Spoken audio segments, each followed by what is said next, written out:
கர்த்தருக்கு ஸ்தோத்திரம். இன்னைக்கான வசனம் லூக்கா எழுதின சுவிசேஷம் 11ஆம் அதிகாரம் அதன் 28ஆம் வசனம். அதற்கு அவர், அப்படியானாலும் தேவனுடைய வார்த்தையை கேட்டு அதை காத்து கொள்ளுகிறவர்களே அதிக பாக்கியவான்கள் என்றார். பைபிளில் நிறைய இடங்கள்ல பாக்கியவான்கள் அப்படின்ற வேர்டும் அது யார் யார் அப்படிங்கிறத வசனங்களும் நிறைய சாப்டர்ஸில் குறிப்பிட்டிருப்பாங்க. இந்த வசனம் யாரை பாக்கியவான்கள்னு சொல்லுது?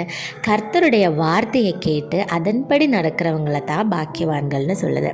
நம்மளோட வாழ்க்கையில் நம்ம என்றைக்குமே தேவனுடைய வார்த்தைக்காக காத்திருக்கிறோமா அப்படிங்கிறது ஒரு கேள்விதான். உங்களுக்குள்ளே நீங்கள் கேட்டு பாருங்கள்.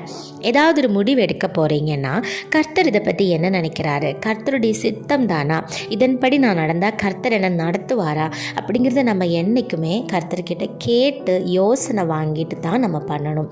அப்படி பண்ணோன்னா நம்ம மகா பாக்கியம் படைச்சவங்களாக இருப்போம். தேவ வார்த்தைக்காக காத்திடுங்க.